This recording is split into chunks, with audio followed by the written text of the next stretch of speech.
Hello students, welcome to Carefree Education. So today we are going to start with chapter 4, The Kitten at Play. Beta, this poem is written by Williams Wordsworth. बेटा ये poet हैं, author हैं Williams Wordsworth. ये generally किसके बारे में poem लिखते हैं? जनरली ये नेचर और एनिमल्स के बारे में ही पोएम लिखा करते हैं. किसके बारे में? नेचर्स एंड एनिमल्स के ऊपर ही पोएम जनरली वो लिखा करते हैं. उनकी बॉर्न कब हुए थे? वो 1770 में, और उनकी डेथ कब हो गई थी? 1850 में. ये बहुत अच्छे राइटर हैं और जनरली इनका टॉपिक नेचर और एनिमल से ही रिलेटेड होता है. इनकी कुछ और भी स्टोरीज़ हैं. वो कौन सी हैं? पोएम्स हैं. The solitary reaper, we are seven, the Lucy poems and the prelude. ये कुछ उनकी राइटिंग्स है जो उन्होंने चैप्टर्स लिखे हुए हैं. तो हम स्टार्ट करते हैं अपनी पोएम के साथ. ये बहुत ही इंटरेस्टिंग पोएम है कि the kitten at play. Kitten का मतलब क्या होता है? Baby cat. किटन कौन होती है? Baby cat. जो कैट की बेबी होती है उसे हम किटन कहते हैं. ठीक है, तो अब हम पोएम का एक्सप्लेनेशन स्टार्ट करते हैं. मैं एक एक लाइन करके पढ़ूंगी और फिर आपको एक्सप्लेन करती जाऊंगी. सी the kitten on the wall sporting with the leaves that fall. सबसे पहले तो मैं आपको बता दूँ ये पोएम किस पर बेस्ड है. किटन जो कि एक बेबी कैट है, वो कैसे खेल रही है, अपने कैसे कैसे इमोशंस और अपने कैसे कैसे एक्शंस के साथ, कितनी एक्साइटमेंट के साथ खेल रही है. उसे ये भी फ़र्क नहीं पड़ रहा है कि उसे कौन देख रहा है कौन नहीं देख रहा है. वो नेचर को एंजॉय कर रही है. नेचर की ब्यूटी को एंजॉय करते हुए कैसे और क्या खेल रही है वो इस पोएम में बताया गया, और किसके साथ खेल रही है वो भी बताया गया है. चलिए ठीक है, आगे बढ़ती हूँ मैं. सी the kitten on the wall sporting with the leaves that fall. क्या बोला गया है? सी द किटन. ये वॉल के ऊपर खड़ी है किटन, मतलब बेबी कैट जो है वो वॉल के ऊपर खड़ी है. सी the kitten on the wall, जो वॉल के ऊपर खड़ी है. स्पोर्टिंग, स्पोर्टिंग यहाँ का मतलब है प्लेइंग. स्पोर्टिंग का यहाँ मतलब है playing. Playing with the leaves that fall. ये पत्तियाँ आपको गिरती हुई दिख रही हैं. ये पत्तियों के साथ वो क्या कर रही है? खेल रही है. मतलब सी the kitten on the wall, जो वॉल पर किटन खड़ी हुई है वो किसके साथ खेल रही है? जो ये पत्तियाँ गिर रही हैं उसके साथ. Withered leaves. विथर्ड का मतलब होता है ड्राई लीव्स. विथर्ड मतलब होता है dry leaves. Dry leaves 1, 2 and 3. जो पत्तियाँ गिर रही हैं लगातार 1, 2, 3 करके जो पत्तियाँ गिर रही है पेड़ से, उन पत्तियों के साथ क्या कर रही है? खेल रही है. Falling from the Elder tree. Elder tree का मतलब जो बहुत ओल्ड ट्री है. ये जो ओल्ड ट्री आपको दिख रही है, ये इसको क्या बोला गया है? Elder tree. क्या है? Falling from the Elder tree through the काम एंड फ्रॉस्टी एयर. फ्रॉस्टी का मतलब कूल एयर. फ्रॉस्टी का मतलब क्या होता है? Cool air. Of this morning bright and fair. क्या बताया गया है? जो सुबह सुबह इतनी ब्राइट और फेयर मॉर्निंग है, और जो ये किटन है वॉल पे खड़ी है वो इतना ज़्यादा एंजॉय कर रही, खेल रही है. जो पत्तियाँ, जो बड़ी ये ओल्ड ट्री है, इस ट्री से जो पत्तियाँ, सूखी पत्तियाँ गिर रही हैं 1, 2, 3 करके, वो उनके साथ क्या कर रही है? खेल रही है. और ये पत्तियाँ, हवा, जो ठंडी हवा चल रही है वहाँ पर, और उनके कारण जो पेड़ से पत्तियाँ गिर रही है वो क्या कर रही है? किटन उसको बहुत ज़्यादा एंजॉय कर रही है. चलते हैं नेक्स्ट पैराग्राफ की तरफ. See the kittens how she starts, crouches, stretches, paws and darts.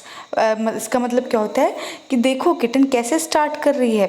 इसमें क्या, कैसे स्टार्ट किया उसने खेलना? क्राउचेस. क्राउचेस बेटा ये एक्शंस होते हैं. जैसे हम खेलना शुरू करते हैं तो पहले स्ट्रेच करते हैं अपने आप को प्रॉपर स्ट्रेच करते हैं, हाथ ऊपर करके नीचे करके. क्राउचेस मतलब वो पोजीशन लेना. जब रेस स्टार्ट होती है उससे पहले एक पोजीशन ली जाती है. क्राउचेस उसका मतलब स्ट्रेच करना होता है, अंगड़ाई लेना प्रॉपर गेम खेलने से पहले. पॉज का मतलब होता है जैसे हम रेस स्टार्ट करते तो 2-3 स्टेप्स पीछे लेते हैं, वैसे ही क्या है कैट क्या कर रही थी? अपने जो पंजों के साथ है उससे ज़मीन रगड़ रही थी. एंड डार्ट्स, ये क्या है? सारी पोजीशंस बताई गई हैं कि ऐसे उसने क्या किया? खेलना शुरू किया. See the kitten how she start. Crouches मतलब क्या है? वो पोजीशन लेना, स्ट्रेच करना, पॉज करना और डार्ट करना. First at one and then it follows. क्या किया? पहले एक को पकड़ा, एक पत्ती को पकड़ा गिरते हुए, और फिर क्या किया? उसके फेलो मतलब जो उसके पीछे पीछे पीछे पत्तियाँ गिर रही थी उनको पकड़ने की कोशिश कर रही थी. Just as light as just as yellow with the tiger leap half away. With the tiger leap half away का क्या मतलब है कि जैसे टाइगर जंप करता है ना पूरी एक्टिवनेस के साथ, इतनी बड़ी जंप लेता है, वैसे ही वो इतनी बड़ी बड़ी, जैसे आपको दिख रहा है कितनी बड़ी जंप ले रही है किटन, वैसे ही इतनी बड़ी जंप लेकर के वो पत्तियों को पकड़ने की कोशिश कर रही थी। Now she meets her coming prey, let it go as fast and then as has it in her power again. क्या कर रही थी, जैसे प्रे का मतलब होता है कि उसका शिकार, वो ऐसे कोशिश कर रही थी कि इतनी एक्टिवली वो खेल रही थी कि जैसे वो अपनी एक शिकार को पकड़ रही हो, उतनी तेज़ी से वो जंप, जैसे कि एक टाइगर इतनी बड़ी जंप लेता है ना अपने शिकार को पकड़ने के लिए, वैसे ही कैट क्या कर रही थी, पत्तियों को पकड़ने के लिए उतनी एक्टिवली वो पत्तियाँ वो जंप ले रही थी। Now she works with 3 and 4 like an Indian conjurer. Indian conjurer का मतलब होता है मैजिशियन, जो मैजिक करता है, मैजिशियन जो मैजिक करता है। इंडियन कॉन्जरर क्या किया गया है, खेलती हुई किटन को किसके साथ कंपेयर किया गया है, मैजिशियन के साथ। जैसे मैजिशियन एक साथ ऐसे दो तीन चीज़ें एक साथ चीज़ें करता रहता है ना, जैसे वो बॉल के साथ खेलता है तो 4-5 बॉल्स एक साथ खेलता है, वैसे ही क्या कर रही है, वो पत्तियों के साथ खेल रही है। Quick as he in feats of art, मतलब जैसे अपने पैरों को भी वो ऐसे हिला रही है, ऐसे कूद रही है जैसे उसमें कुछ आर्ट हो।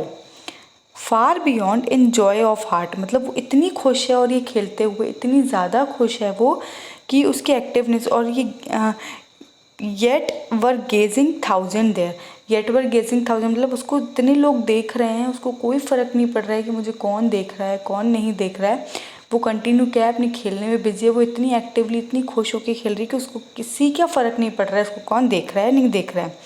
What would little tabby cat, tabby कौन है, कैट का नाम, कैट का नाम क्या है यहाँ पर, टैबी। तो वो कहे कि उसको कोई फ़र्क नहीं पड़ रहा। What would little tabby care, मतलब वो उसको किसी चीज़ की परवाह नहीं है कि उसको कौन देख रहा है, उसको कौन खेलते हुए देख रहा है, हज़ारों लोग उसको देख रहे हैं, वो अपने खेलने में मस्त है।